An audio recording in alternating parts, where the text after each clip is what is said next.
I'm going to go get some breakfast.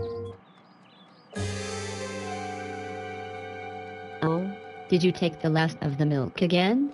Samir hasn't had breakfast yet. I'm not sure how he will react. No need to worry.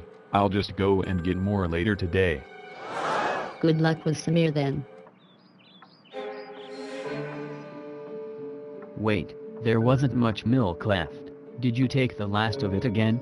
Well, yeah. Why would you do that? You knew I haven't had breakfast yet, and now there's nothing for me to eat. Well, if you had it then I wouldn't be able to have any breakfast. Seeing as how it wouldn't be fair either way, I considered it first come first serve, and served myself. You never think about anyone but yourself. You always take the last of all the food so I couldn't have any. You would be able to have any if you ever go into the kitchen and get some food. Instead you just stand here yelling at me for fulfilling basic human needs. You need to cool off. Whatever. You look upset. Did you and Scott get into another fight? Lucky guess. Scott took the last of the milk again, not leaving me anything to have for breakfast. You have to understand, you two both equally need food as much as the other. If he gets there before you do, there's nothing you can do about it, unless otherwise preparing for it to happen.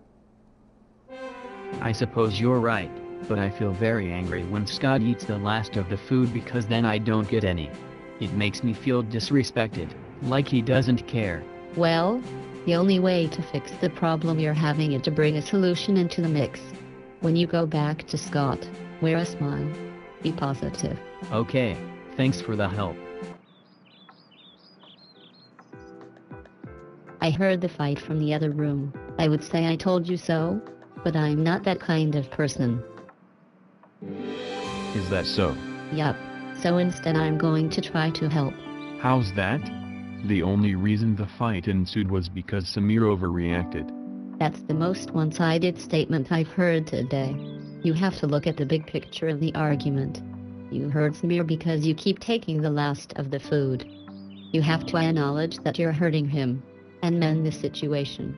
Samir is going to be back soon, and when he comes, focus on the solution, not the problem. And be happy.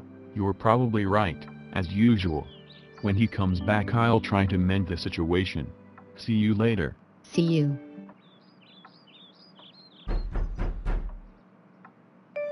Hey, I'm sorry I overreacted. I'm sorry I drank the last of the milk. So, trying to fix the problem, I was thinking we could split all the food 50-50 and no longer share any of it. That sounds like a solid enough plan, but way too much work. I purpose that instead, when I make something for myself, I make something for you too. Yeah, but what if I'm not hungry then?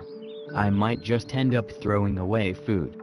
What if we just try and buy different kinds of food, reserved for the person who likes it more? I still feel like that would be too much work and organization. What about if we communicate on when we get low on a certain kind of food, and before we run out, go to the store and get more? That's a great idea. Thanks for helping me solve this without need for violence. Yup. Because I think we all know who would win in that fight.